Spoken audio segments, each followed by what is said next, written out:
at makakapanood tayo ng mga sharing ng atin pong mga kapatiran, mga estudyante mula sa iba't ibang lugar. Ito ang ating topic. What worship is not? Ano ba yung hindi worship? Akala natin worship, pero totoo, hindi yan worship, kapatid. And what true worship is? Ano ba talaga yung worship ayon sa Bible? So sa mga iba pang nakasubaybay, pa-share naman po ng ating live stream. Napakaganda nito, lalo na sa mga worship leader, mga musician, even to our church leaders or lahat ng members. Kung may GC kayo, just click yung arrow sa ibaba and share po natin sa ating wall or somewhere. Importante po ito dahil marami talagang misconceptions ngayon about the word worship. At kailangan po nating malaman ito. Kailangan ma-reorient ang church sa atin pong kaalaman patungkol sa salitang worship. So, ito na. Number 1. Pause ka muna, Ate Mirna. Yan. Bibigyan tayo ng paliwanag ni Ate Mirna dito sa number 1. Ang number 1 natin, what worship is not? Worship is not about external rituals, but a matter of the heart. Okay? Ulitin ko, worship is not about external ritual, but a matter of the heart. Screenshot natin or mag-take notes po tayo. At pakinggan po natin si Sister Mirna and tsaka ako magbibigay ng reflection. Magandang gabi po sa ating lahat, mga kapatid kay Kristo. What worship is not? Ano po ang ibig sabihin nito? According po sa Isaiah 29 verse 13 ay sinasabi po, wherefore the Lord said, for as much as these people draw near me with their mouth and with their lips do honor me, but have removed their hearts far from me, and their fear towards me is taught by the precept of man. It means to say po, mga kapatid, hindi po tunay na pagsamba kung ito po ay makikita lamang po for external o sa panlabas na nakasanayan or rituals, external rituals. Kaya po dito ipinapaalam po ni Prophet Isaiah sa mga tao, especially sa mga Israelita po, that God told them na ang mga taong ito ay sumasamba sa Kanya sa pamamagitan ng bibig at labi, ngunit ang kanilang mga puso ay malalayo. At ang kanilang pagkatakot ay hindi po tunay na banal na takot, ngunit takot sa mga nagbigay po ng utos na to. Meaning to say, sa mga kautosang ng tao, sa kautosan ng mga tao. Ito po ay sinasabi na hindi tunay na kahulugan ng pagsamba. Ito po ay hindi tunay na pagsamba sa paningin po ng ating Diyos, sapagkat ito po ay nagmumula lamang sa bibig at sa labi, na masasabi po natin na hindi po yun ang tamang pagsamba. Kaya hindi po natin maituturing na pagsamba kung ito po ay superficial na tinatawag, or nandun po yung sa paimbabaw na pagsamba. Ito po ay hindi katanggap-tanggap sa ating Diyos.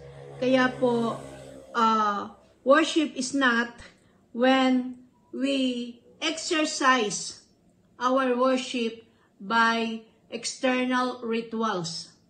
Okay? Kung ating pong ginaganap ang pagsamba sa Diyos sa pamamagitan lamang ng ating bibig, sa pamamagitan ng ating labi, at malayo ang ating puso, habang tayo ay sumasamba sa Diyos, ito po ay hindi matatawag na tunay na pagsamba. Salamat po. Tunay nga, hindi talaga sa panglabas yung atin pong pag-worship.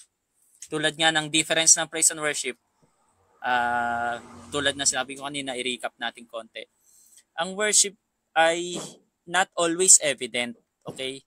Hindi siya palaging nakikita na nagwo-worship ka. Kahit nagme-meditate ka lang, even though you are sitting, but you are connected to God, you already offered yourself as a living sacrifice, holy and acceptable in front of God. Kahit passive ang iyong katawan, nakaupo ka lang, you are already worshiping because that is your reasonable worship. Yun ang sabi doon. Kaya hindi lang sa external nakikita ang worship. No, it's not about external rituals talaga. Even though you can offer something, you can bow down tulad ng salitang worship sa Old Testament, at the same time naka-offer yung heart mo, and then you are doing the same thing, worshiping in the Old Testament and in New Testament. At ano pa, yung difference ng praise at saka worship, isa pa doon ay pag sinabi mong praise, kadalasan ay puro katawan ang ginagamit or body, external. Bibig, pag nagsalita ka, purihin mo ang Diyos. Sumayaw ka, that's pagpupuri, it's not worship. Unless you are dancing na naka-in tune or tune in yung heart mo sa Panginoon. So lahat ng external or using your body, tumatalon ka, you are clapping, that is called praise. So praise siya.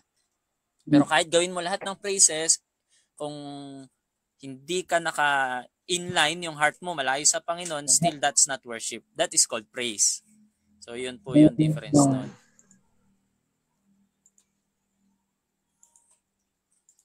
So ito yung ikalawa. So worship is not about external rituals but a matter of the heart. Yun yung number 1. And ito naman yung ikalawa natin. Pakinggan natin naman si Brother June from Kingdom of Saudi Arabia. Mapagpalang araw po sa ating lahat at sa Diyos na buhay. Ngayong araw na po ito at meron po tayong pagbulay-bulay na salita ng Diyos at matatagpuan natin to sa Matthew chapter 6 verse 5 at ang sinasabi rito ay kapag nananalangin kayo, huwag kayong tumulad sa mga mapagkunwari. Mahilig silang manalangin nakatayo sa mga sinagoga at sa mga kanto upang makita ng mga tao. Tandaan ninyo, tinanggap na nila ang kanilang gantimpala. Ito po yung isang magandang paalala para sa atin na kung tayo'y mananalangin ay huwag tayong gumaya sa mga mapagkunwari. Bakit? Sinabi ng Panginoon dito sa verse ay kung nananalangin sila, yung mga mapagkunwari, ito ay nakatayo sa sinagoga o sa mga kanto. Ibig sabihin, when we pray, dapat nakafocus lang tayo sa ating Diyos. It is one of the communication para sa ating Diyos, ang panalangin. Pero itong mga mapagkunwari, they are praying, pero ang gusto nila ay sila ang mapansin o yung nagpipray sila para sila ay maging showy ba, show off, sila ang bida sa mga ganon, no? At I believe ang prayer is a form of worship. Opo, katulad din po ito ng pagpupuri or pag-worship natin. Sabi nga, when we worship God, we worship Him in spirit and truth. Ibig sabihin doon, kung tayo'y magpupuri sa Lord ay sincero, galing sa ating puso. Intentionally na tayo'y magpupuri sa Lord. At huwag na nating tingnan ng iba. Tingnan natin ang sarili natin. Tanungin po natin ang ating sarili. Tayo ba talaga ay nagpupuri sa Lord? Or tayo ba ay binibigyan natin ng kaluguran ang Panginoon? Tayo ba, sinasamba ba natin talaga ang Lord? No? Or tayo ba, nagkukunwari lang din ba, nakatulad ng mga hypocrites?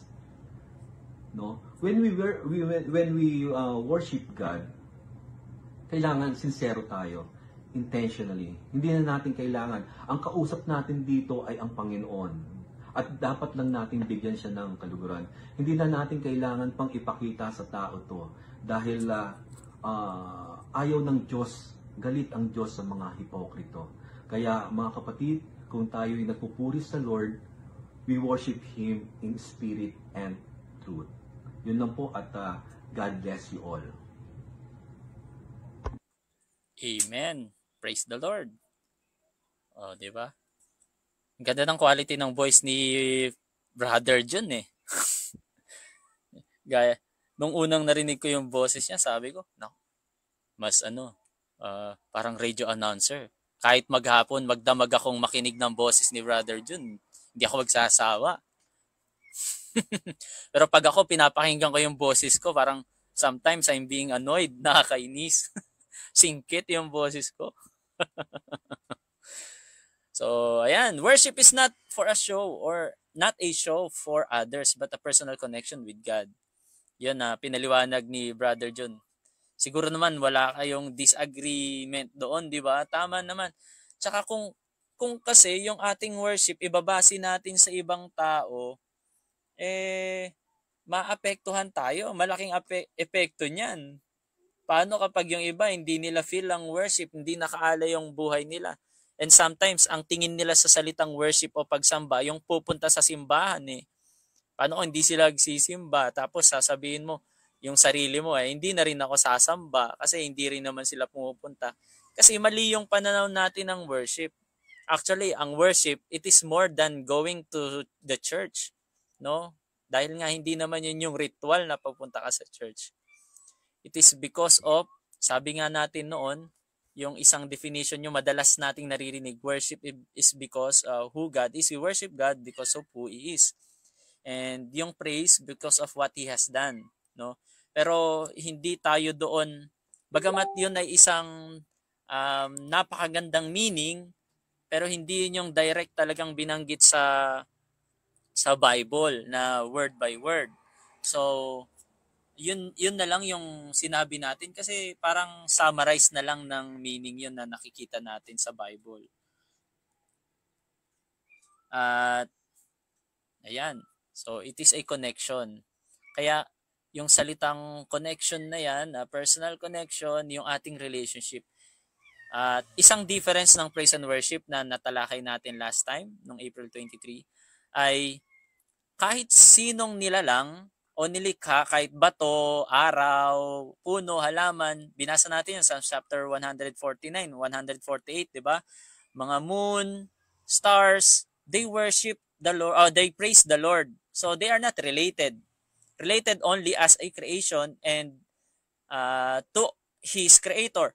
Pero pagdating sa worship, hindi pwedeng hindi ka son or daughter. You must have a relationship to God kasi ang connection natin with God is the Spirit of God that bear witness within our spirit that we are called sons of God. At yun din yung karapatan na magsabi tayo ng Abba Father. So relationship, yung connection na yan, personal connection is our relationship to God. That's why God is looking for the true worshiper. Yung those who worship Him in spirit and in truth, sila yung mga anak lang. Kaya hindi lahat ng nag-worship ay totoong nag-worship. Lahat ng nagpe-praise, nagpupuri, totoong nagpe-praise sila, nagpupuri sila. Pero hindi lahat ng nag-worship totoong nag-worship because God is only looking for those who are worshiping in spirit and in truth. For those who are true worshiper. Okay po ba yon? So, ikatlo tayo. Thank you, Brother. Magandang gabi po sa ating Jude. lahat. Ito naman, So, from Pastor Joel Manalo. Kinig tayo. Worship po ay hindi lamang doon sa mga lugar na itinalaga at pwede itong gawin kahit saan pong lugar. Even may gawain nasa ilalim ng puno, pwede kang manambahan because worship is not limited to church or places. And that is not how God designed us.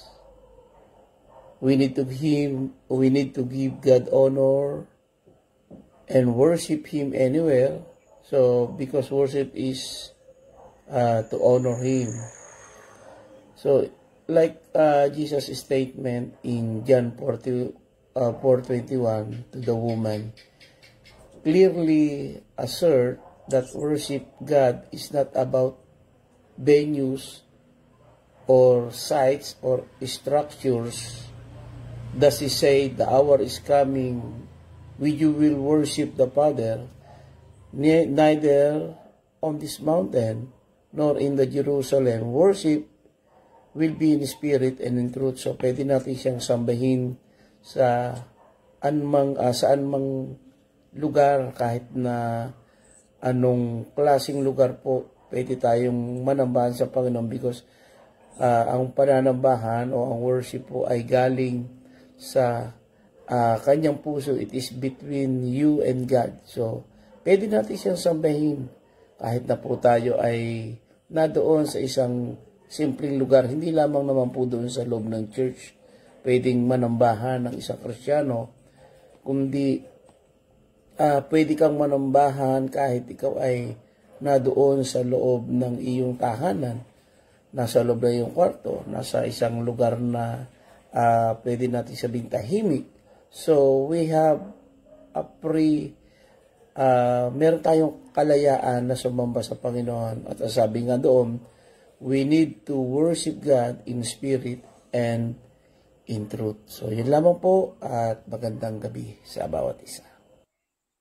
Amen. So, yun kasi yung issue, no, nung nakita ni Jesus Christ yung babae na dahil doon nag-iigib at ginawa yung balon na yun ay mula pa sa panahon ni Abraham. No, ni Jacob's well nga ang tawag doon sa pinag-iigiban ng babaeng Samaritano na ito Kaya para sa kanila, yun yung place of worship. Kaya sinabi ni Lord, so believe me, the hour come when you shall neither in this mountain or yet at Jerusalem worship the Father. Hindi lang dito o doon sa may templo ng Jerusalem mag-worship ang Panginoon. So, napakaganda. Yung number 3 natin, worship is not limited to specific places but can be done anywhere. As in anywhere. Because God is omnipresent. Therefore, yung presence niya ay pwede mong maramdaman kahit saan. Actually, sa Old Testament nga, neither in hell, I cannot flee from your presence. You are there, sabi nga doon ni David, di ba? I don't know if that is literal hell na yung may apoy or yung hell na Hades or, hell na Sheol na libingan. Kasi pinag-aralan natin yung salitang hell na yan sa Angelology, yung last lesson natin. Kaya, it's not limited to church. Yun yung sabi din natin kanina. Kaya mali yung sinasabi natin, sasamba ako sa church. Or dapat nag-umpisa na yung pagsamba paggising mo pa lang. O bago ka pa matulog. O habang kahit natutulog. Basta, you offered already your life as a living sacrifice, holy and acceptable unto God. That's already your reasonable worship. Even you're sleeping, you can worship the Lord, di ba? Basta nakaalay ka na kalugod-lugod sa Panginoon, you're already worshiping. So, yan, maraming salamat, Pastor Joel. At ito naman, si Pastor Jeron from Urdaneta, papakinggan natin. Sa number 4, worship is not just about singing, but encompasses all aspects of life. At kompleto na yung sasabihin niya. Halos hindi ko na dapat to dagdagan. So, pakinggan natin si Pastor Jeron from Haven of Worship, Urdaneta. Ang worship is beyond vocal expression. Ito po ay kabuuang pagsuko sa ating Diyos. Ito pong verse na ito ay hinihikayat ang mga believers na ialay ang ating katawan as a living sacrifice. We acknowledge God's mercy, that's why we ought to give Him everything we have. Ang worship po is a total surrender of the mind, heart, actions, at lahat po ng pwede nating gawin para sa ikaluluwalhati ng ating Panginoon. Hindi po ito nakakonfined sa time or place. That means we can worship God at any time.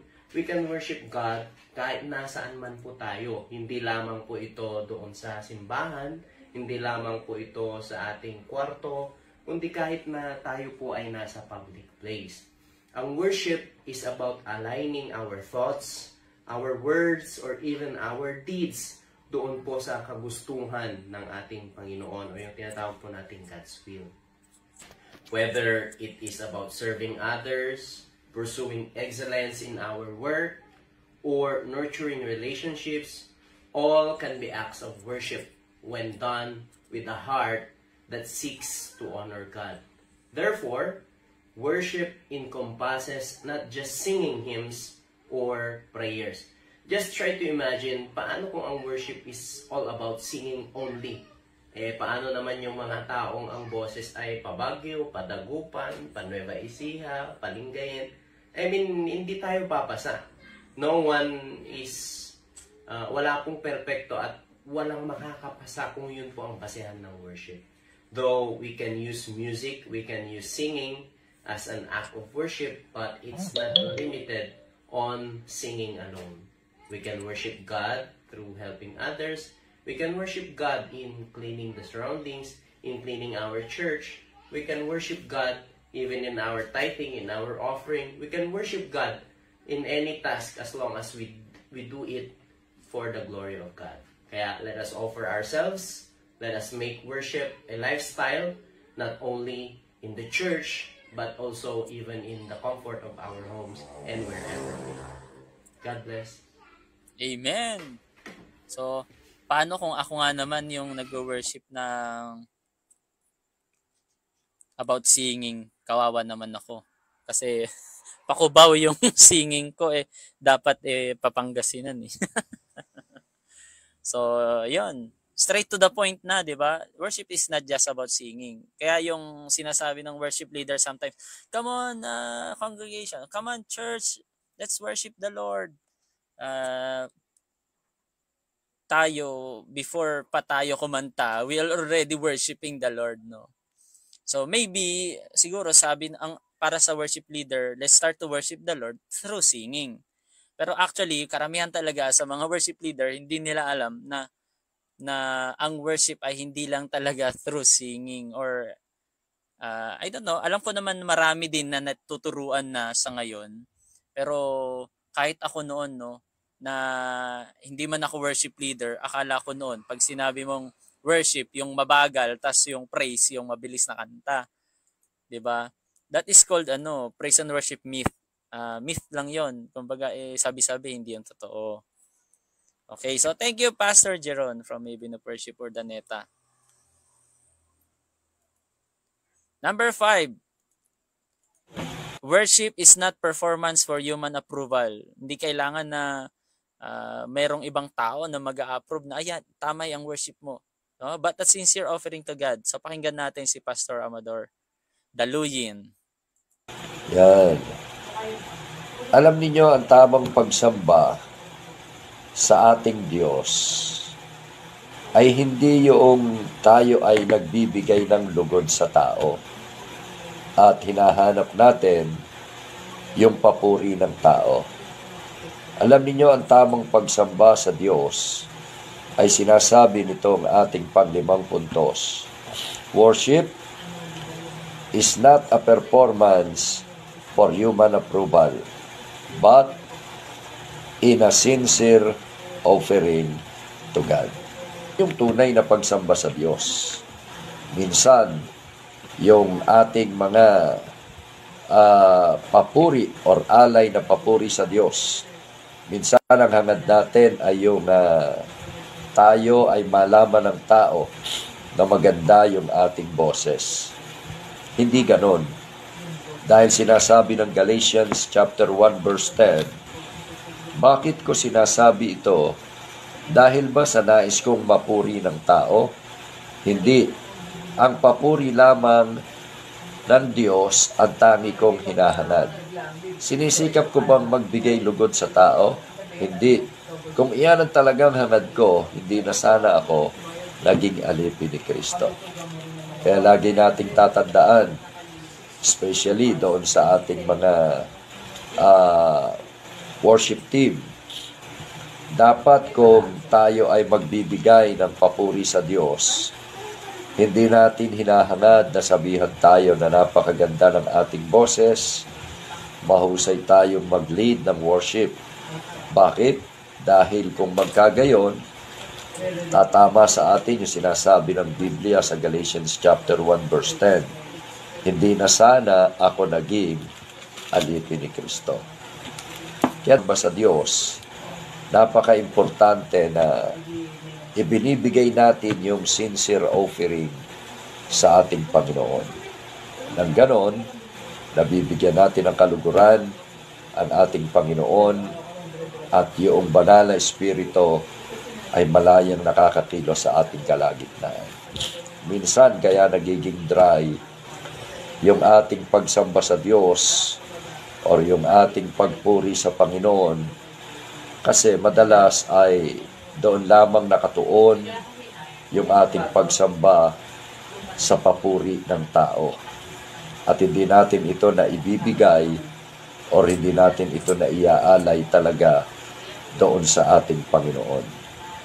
Na talagang dapat na siya ang pinupuri, siya ang sinasamba, at yung ating pagsamba ay totoo. Sincere yung pagbibigay natin ng papuri sa Kanya. So, lamang po. Amen. Maraming salamat po, Pastor Amador.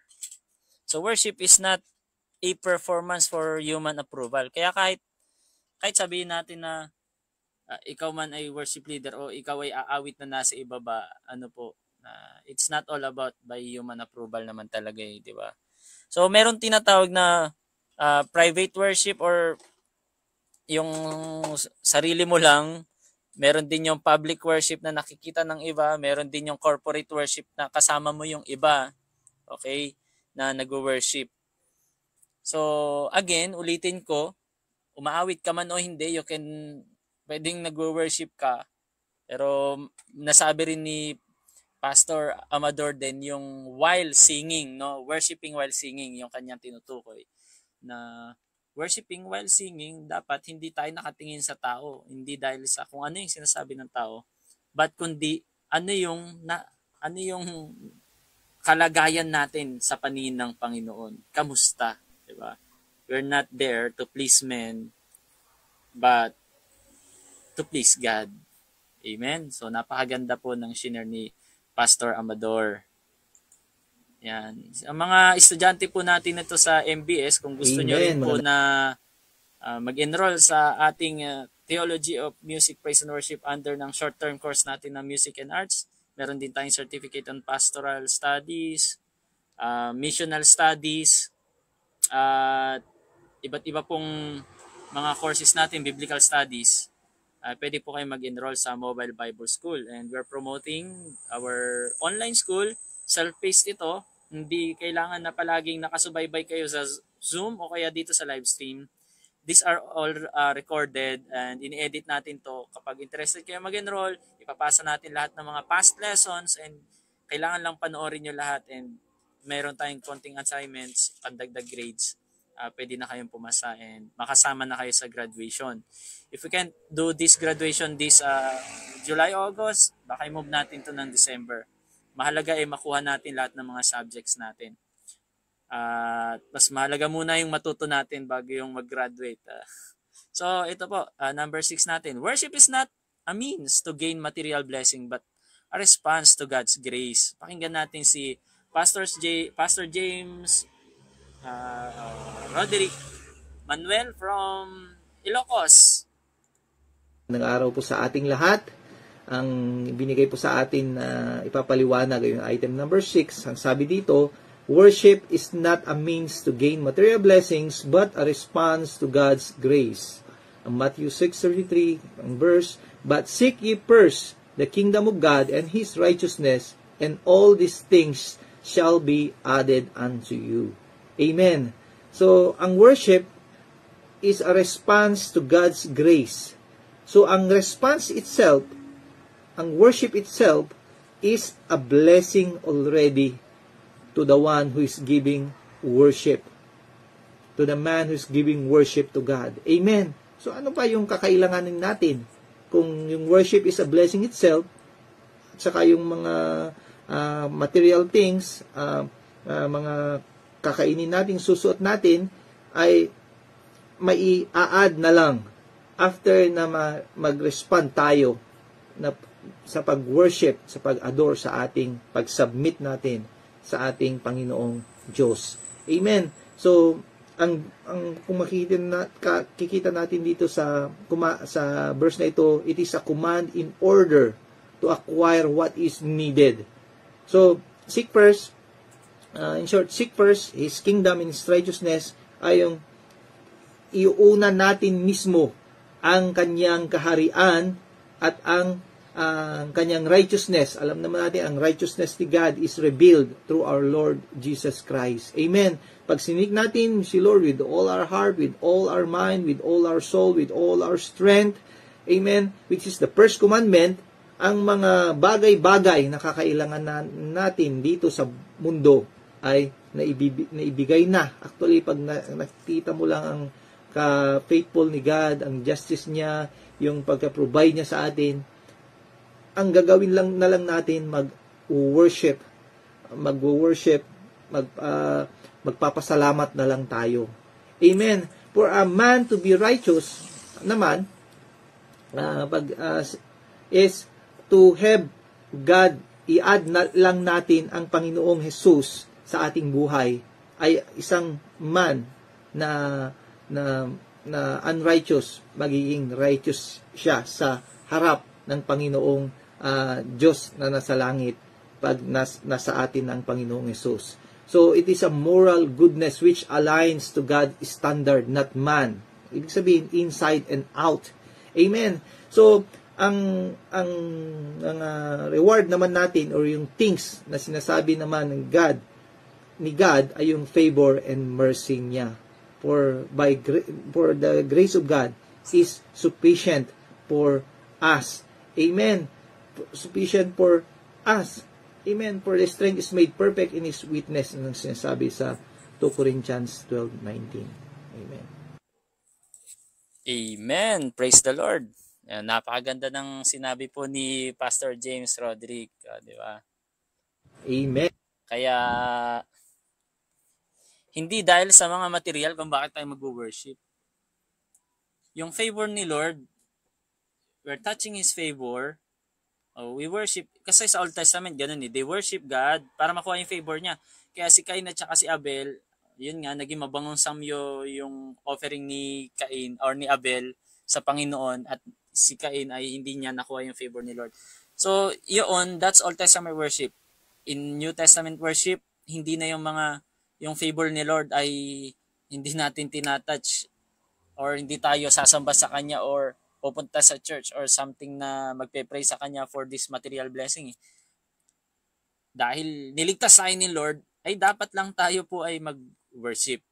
Yun po yung yun yung papunta tayo sa impyerno, and it is only by God's grace na maging anak tayo ng Diyos.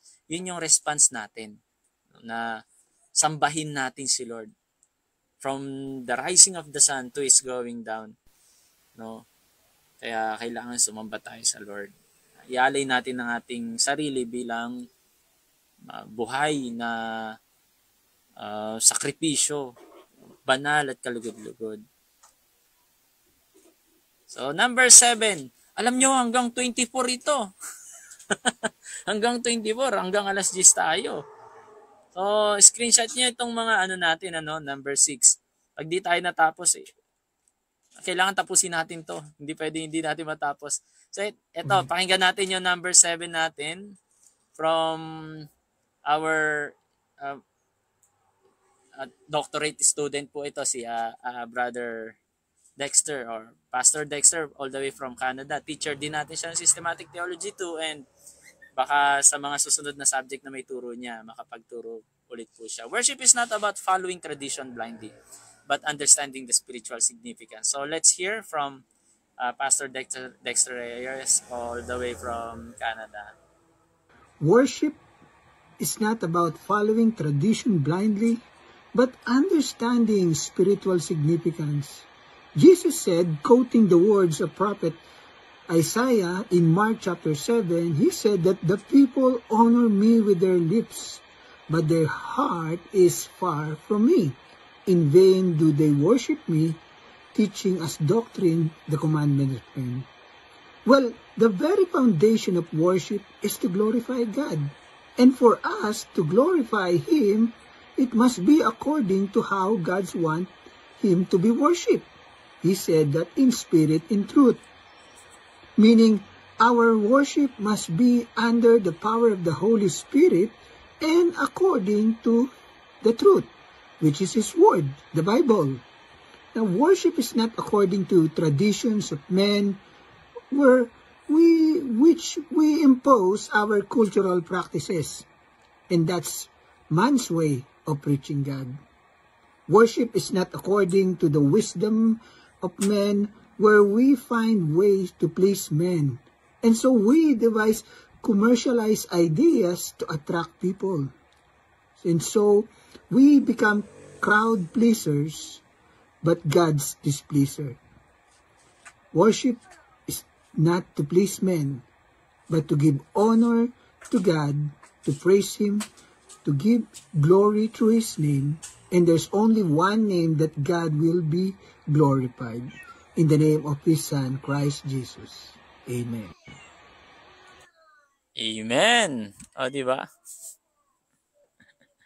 Nung unang na-meet ko ito si Pastor Dexter, na starstruck ako sa kagwapuhan niya eh. Parang nakita ko na siya sa TV, yung action star. So worship is not about following traditions blindly. Napakaganda yung sinabi ni Pastor Dex na foundation of worship is to glorify God. Totoo po talaga yun, na kung bakit tayo nag-worship, to glorify God. Actually, whether we eat or drink, if we glorify God through eating and drinking, that's already worship diba? But not through eating and drinking ang worship, no? Whether lang. Hindi yun yung sa magitan ng pagkain mo, ng bread, tuwing Santa Cena at pag-inom ng 'di ba? Kapag hindi ka nga kalugod-lugod, sabi doon hindi tayo dapat kumain, magkakasakit tayo. 'Yun ang dahilan daw ng pagkakasakit sa body of Christ. Literal nakasakit 'yun sa laman, 'di ba? Kaya hindi talaga the kingdom of God is not through eating and drinking, sabi nga doon, 'di ba? Pero ibig sabihin, you can still worship God while you're eating in every places. Hindi dahil yun yung tradisyon na nag-Santa Cena kami, nag-Holy Communion, nakasamba ka na. No, hindi yun yung requirement na totoo nga bang nakasamba ka, na kumain ka, hindi ka naman karapat dapat. At uminom ka nung simbolo ng dugo ni Kristo, hindi ka rin karapat dapat. So hindi pasado sa Panginoon, di ba?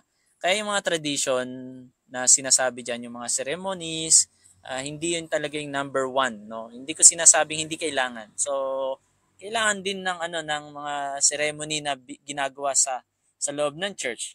Like ceremony yung sometimes we are praying through kneeling, ceremony yung pagbibigay ng mga offering sa harap ng church. We are walking in the aisle and then magbibigay tayo. That's already part of worship din naman, 'di ba? Ceremony ang tawag doon. Pero sinermonan ni Apostol Santiago ang mga tao na doon lang nakatingin sa ceremony or religious ceremony or external ceremonies, yung salitang threskeia. In James chapter 1 verse 26-27 na sinabi niya doon, hindi yun yung mga threskeia na totoo. Ang totoong threskeia or religion or worship ay yung tumulong ka sa mga balo, sa mga ulila. That means hindi lang pangloob ng seremonya sa loob ng church ang worship, bagkus ay gawin nyo rin yung ginagawa nyong pag-offer, pagtulong, pagbibigay sa loob, ay gawin nyo rin sa labas. Tumulong din kayo sa mga balo, sa mga mahihirap, sa mga nasa laylayan. So yun yung ibig sabihin. Tuloy natin.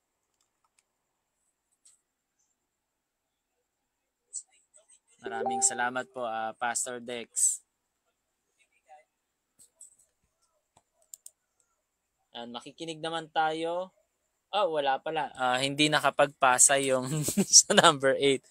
So, meron nakatoka dito So, let me explain na lang. Worship is not a bargaining tool with God, but an expression of love and reverence. Marami kasing tao, no, na pupunta sa bahay-sambahan or sabihin nila, mag-worship ako kung ganito. Parang panakot pa yung worship niya, no, sa Panginoon. Parang kawalan pa parang malulugi pa si Lord pag hindi siya pumunta sa church. Parang si Lord pa yung lugi, parang ganun. But an expression of love. Actually, hindi na tayo kailangan ng Diyos. Diyos na siya kahit walang tao. No? God is already complete. But because God loved, no, may pag-ibig ang Diyos. In expression of that love ay ibinigay niya 'yon sa kanyang creation. And particularly, specifically sa atin, no? For God so loved the world. Hindi yung world na yon na yung mga halaman, puno. Hindi lang yun eh. Yung talagang that He gave His only begotten Son, hindi binigay si Jesus Christ para sa mga bato at mga halaman, para sa mga tao. Sa atin siya ibinigay. So, that's the expression of love and reverence is our worship dapat din. Dahil ibinigay ng Panginoon ng kanyang anak. So, we have to worship God as an expression of love and reverence bilang paggalang. Hindi dahil yung takot tayo na paparusahan tayo, gano'n. No? Sige, para hindi mo ko parusahan, ganito ang gagawin ko. Hindi gano'n ang bargaining. Worship is not bargaining. Hindi dapat gano'n. Okay, sana naintindihan natin yon. At one great example na sinasabi ko yung, halimbawa may isang bata na inayan ng kanyang kaklase, sabi na lang kaklase, na mag-cutting class sila and pumunta na lang doon sa mag-swimming na lang dahil mainit. At sabi niya, ayoko kasi magagalit yung tatay ko. Sabi nung kaklase niya, ay grabe, takot ka sa tatay mo, baka kasi paluin ka, no? Ayan, baka kasi pag nalaman niya ganito, ganyan. So, hindi ako sasama dahil sa takot ako sa tatay ko. Hindi ako sasama kasi mahal ko ang tatay ko. Magkaiba kasi yun eh, yung takot kasi paparusahan. Iba rin yung ayaw mong sumama kasi mahal mo yung tatay mo. Ayaw mo siyang masaktan. Ayaw mo siyang suwayin, 'di ba? So magkaiba yung yung manipulated by fear at saka motivated by love. So magkaiba yon. So worship is not because we are manipulated by fear and we're bargaining something na parang minsan tayo pa yung nananakot kay Lord na kapag hindi mo ko binigyan ng ganito, Lord, ganyan. So, hindi ganoon, no? Okay, mali po yun. So, next tayo sa number 9, makikinig tayo kay Brother Noel from Makati, I think, if I'm not mistaken. So, Brother Noel Yupanto. Worship is not competition but a communal act of glorifying God together. Because sometimes, pag may mga worship, lalo na sa loob ng bahay-sambahan, nagkakaroon na ng competition. Lalo na kung ito ay, halimbawa, may mga iba't ibang tutugtog, feeling nila nagpapagalingan tayo. No, sometimes kapag mas magaling talaga yung iba, we don't compete. We are being challenged. No, hindi competition, but na-challenge dapat tayo na, wow, ang galing niya, na-challenge ako, mas gagalingan ko din. It is not because you are nakikipag-competition tayo. So, pakinggan natin si Brother Noel Yupanto. Worship is not a competition, but a communal act of glorifying God together. In Psalms 133 verse 1 says, "Behold how good and how pleasant it is for brethren to dwell together in unity." Pinapaliwanag po ng Biblia na ang worship po ay hindi katulad ng isang laro na kinakailangan merong paligsa na merong nauuna at may nanguhuli, may nananalo man o may natatalo. At hindi rin ito pagmamataasan o pagalingan. Bagamat sinasabi ng Biblia po na ang worship po ay meron kayong one in common, one goal, and you share in one common thing. The common thing is to worship God. Ina-express ng Panginoon sa verse ng Psalms 133 ay meron dapat kayong spirit of worship of unity. Yan po ang nais ng Panginoon na magkaroon po ng pagkakaisa. True worship means unity. We must be unified in love, unity in helping others. So which means worship is unity. God bless. Amen. So, direkta na. Worship is unity. Kung ang pag-worship ay sa private and public ay mag-isa ka pwede. Pero pagdating sa worship na magkakasama na kayo or in communal act, kailangan nag-worship ka na rin, makiisa ka na rin. At one time, the last, yung April 23 natin na lecture, may nagtanong, so paano po yung, halimbawa nagpapaawit yung isang, yung worship leader, tas merong isang nanonood lang, ganyan, wala siyang participation. So, okay lang ba yun? Okay, di ba? So, ayon sa Bible, Psalms 133 verse 1, mas ang good na tinatawag ay yung we are dwelling together in unity. Nandun ka na rin lang, no? Kumbaga, naambunan ka na rin lang, maligo ka na sa ulan. Parang, yun ang ibig sabihin, no? So, kailangan i-glorify natin si Lord. Nag-glorify ba si Lord sa ginagawa natin na ganun lang? So, yun ang tanungin natin sa sarili natin. Kahit naman yung after na magpaawit, di ba? At saka tumugtog, yung iba nandun lang sa likod ng backstage or sa likuran, na sa pinakadulo-dulong bahagi ng church, sa backseat, sa pinakalikod, or to the extreme na lumalabas at magmimerienda sila. So actually, kahit sabihin mo, hinihimok sila na makipag-unite na umawit, dapat mas makipag-unite tayo makinig ng salita ng Diyos pag magpipreach na si pastor. So it is not pleasing unto God na gumagawa tayo ng sarili nating fellowship kapag kaganon. Yung fellowship ng maritesan na lang sa labas, ganun. It's not pleasing unto the Lord. We are encouraging sa mga worship leader, we are encouraging sa mga musician, we are encouraging the congregation and leading them na makipag-isa. So tayo din makipag-isa because hindi lang naman yun yung part natin from the beginning to the end. Part tayo dyan. So, ayan. Number 10, worship is not about eloquent words, authenticity. About authenticity and sincerity. So, kailangan daw ay sincere. So, makinig tayo kay Brother Marlon Pajulas from Antipolo po ata, Antipolo City, ay Rizal. So, makinig po tayo. Worship is not about eloquent words but authenticity and sincerity. Pinapaliwanag po dito na hindi po sa pamamagitan ng mabulaklak na salita ang tunay na pagsamba sa ating Panginoon. Sabihin man natin sa maraming tao na totoo ang aking pagsamba, ngunit kung hindi naman po talaga tunay ang ating puso inward or hindi tapat ang ating puso, ay hindi po ito karapat-dapat sa ating Panginoon. In fact, sinabi po ito sa Matthew 15:8 King James Version. Babasahin ko po sa inyo. Recording in progress. Draweth nigh unto me with their mouth and honoreth me with their lips, but their heart is far from me. At kung i-relate po natin sa tanong na what worship is not and what worship is.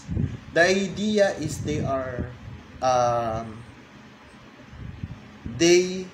have an outward form of religion, but inward they are rebellious and don't really believe it. Ibig sabihin, in outward, pinapakita po ng religion nila na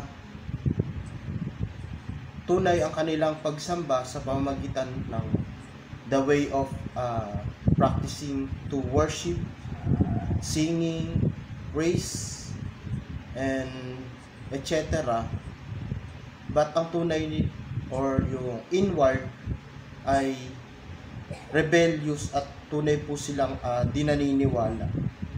Totoo po yun na ang tunay na pagsamba sa ating Panginoon ay mas mabuti po ang pagsunod po sa Kanya kaysa po sa paghahandog.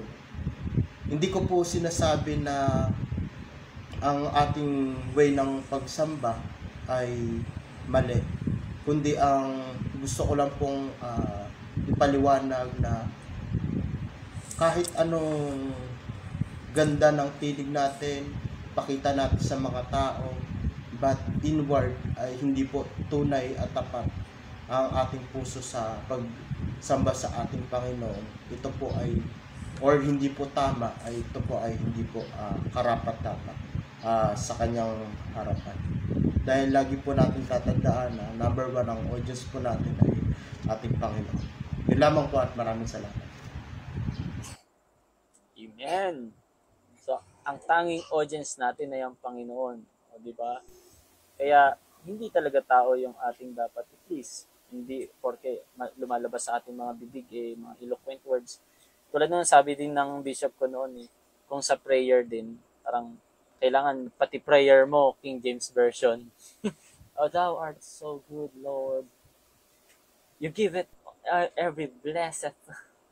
Pati nga John 3:16 na kapag kinot King James Version na extreme, for God it so loved the world that He gave it because His Son it.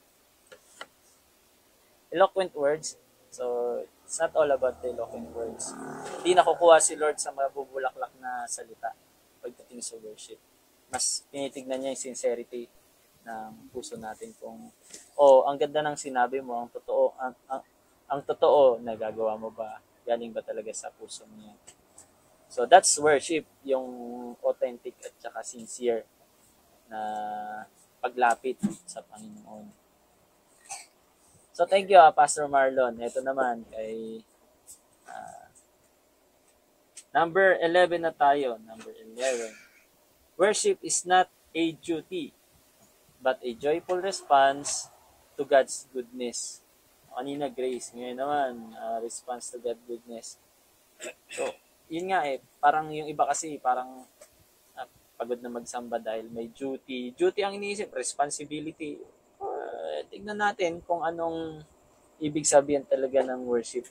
At makinig tayo kay kay Sister Arcelia Agni. Okay.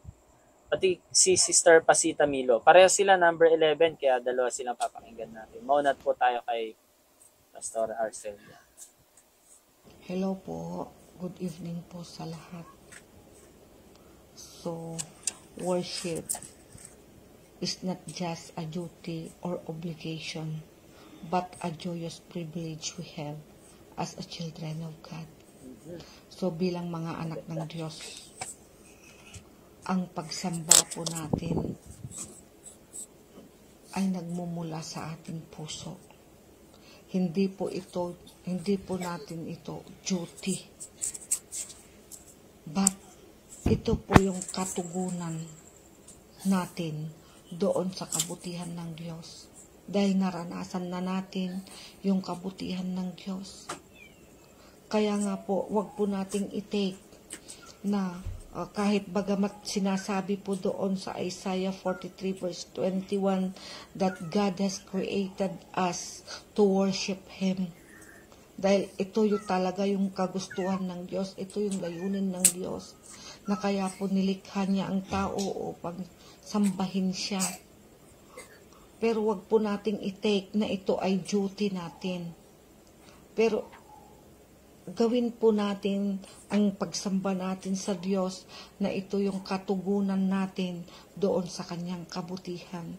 Dahil kung iisipin po natin at alalahanin po natin yung mga ginawa ng Panginoong Hesus doon sa krus ng Kalbaryo upang ikaw at ako ay maligtas. Doon pa lang sa kabutihan na yon, sa dakilang pag-ibig na yon ng Diyos, ay yung pag-worship po natin, ay yung pag-worship po ay kusang nag-aaros sa ating puso. Dahil karapat dapat ang Diyos na purihin. Karapat dapat siyang tumanggap ng ating pagsamba dahil doon sa kanyang kabutihan. Kahit man po sa ating paglilingkod, kusa po natin gagawin yon dahil naranasan na natin yung dakilang pag-ibig niya. Na hindi po natin i-take na obligasyon natin. pero dahil nilikha niya tayo. Pero ito po ay kusa nating gawin, kusa po nating gagawin, kusa po nating sambahin ang Diyos.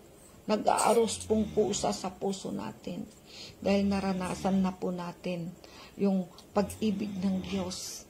Dahil naranasan na po natin yung kadakilaan ng Diyos.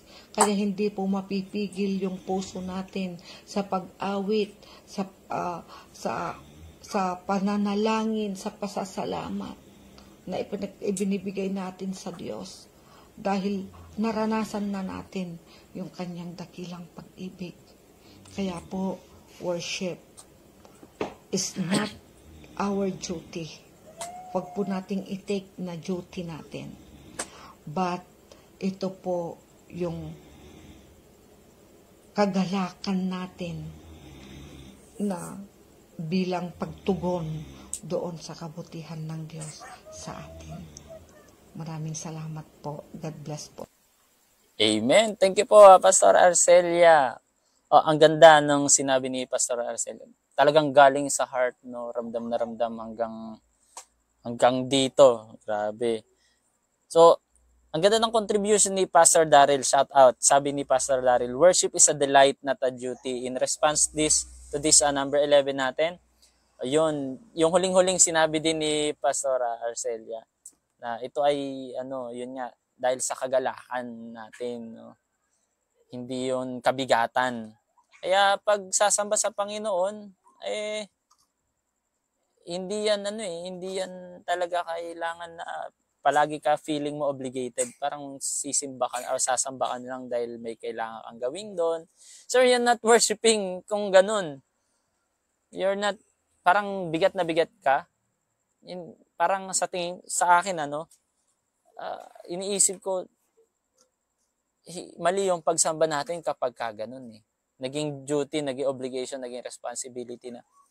Ang worship dahil talaga yun yung buong pagkatao natin. That's our lifestyle eh.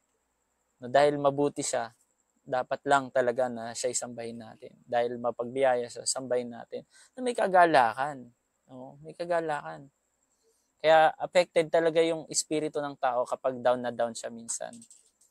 Ay nakikilala kung anong uri siyang taong sumasamba.